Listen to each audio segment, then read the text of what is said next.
My name is Roland Chalmers. I lived in this area all my life, in and out of these swamps, these fields and marshes.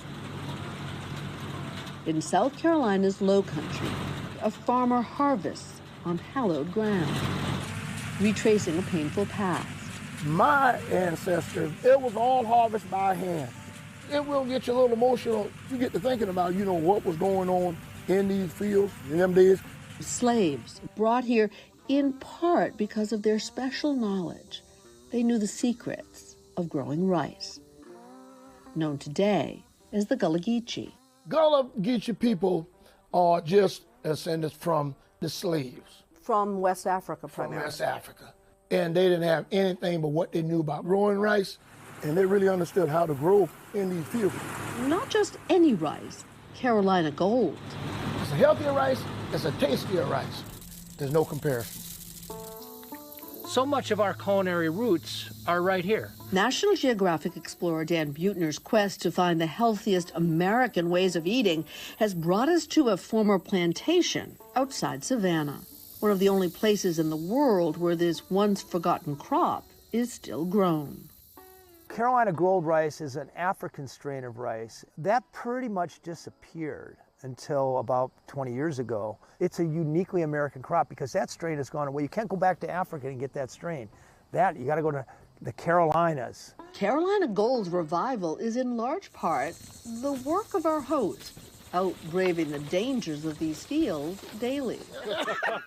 Always with a smile. Tell me about those boots. Around here, you really need to wear snake boots all the time. Snake boots. They're going to bite you right here in the calf. Timber rattlers and cottonmouth, they get to be about the size of your arm right here. Maybe we should keep walking. Yep.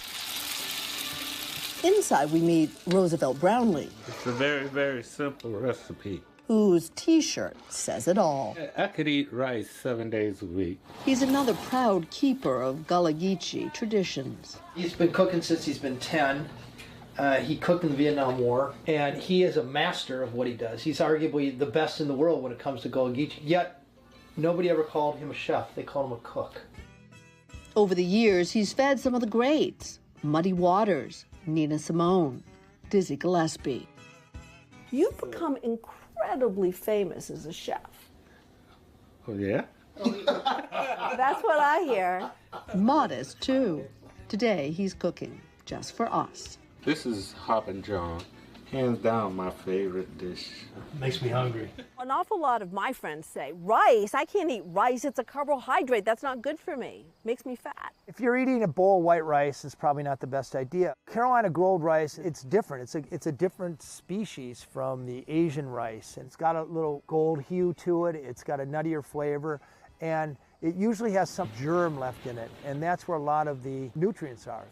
It's a lesson Dan's picked up after more than 2 decades of traveling the blue zones, where people live a full decade longer and healthier than the rest of us. They don't have any superfoods. There's not any magical pill or supplement you're going to take. They were essentially eating whole food, plant-based. Which is why, he says, the dishes being prepared in this low country kitchen are so important. This is the collard green. The key to a healthier America is giving them delicious plant-based recipes that they can cook and they can afford. And now Dan is doing just that with a new book, not just about food, but about a way of living. I'm going to show you how to set up your kitchen so you'll mindlessly consume 150 fewer calories.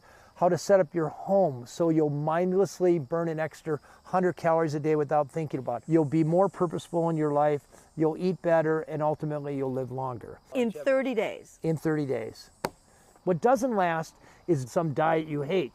What does last is a half a dozen friends who gather around this kind of food and celebrate this kind of food. Like the new friends we made in South Carolina. I love to share this stuff and to share the knowledge. You still can live good and live healthy. And you have to refrigerate that rice. We can talk about that. The recipe for Roosevelt's Hoppin' John and where you can find that Carolina Gold rice is on our website, today.com/food. Dan Buettner's new book, And the Blue Zones Challenge, a 4-week plan for a living longer, better life, is out and available today. And I have to say, guys, I'm gonna try it. I would do it 30 days. Take us back to the refrigeration for a second. Why do you have to? Yeah, because most of the rice you buy on the shelf has so many preservatives. There's no live grain left. So this is living. You can understand why it's healthier. Does it taste just delightful? I want to jump through the screen and try that. Yeah, well, order some up. Little project for the holidays. It's not like any rice you've had. I grew up on Hoppin' John. Yeah, especially New Year's Day. Oh yeah. Greens. I see it coming on the Roku broadcast. Don't come back next time without samples. Next time come back with some... You wanted the pot last time. There you go. Thank you, Cynthia. Thank you. Great to be here. Hey, thanks for watching our YouTube channel. Find your favorite recipes, celebrity interviews, uplifting stories, shop our favorite deals, and so much more with the Today app. Download it now.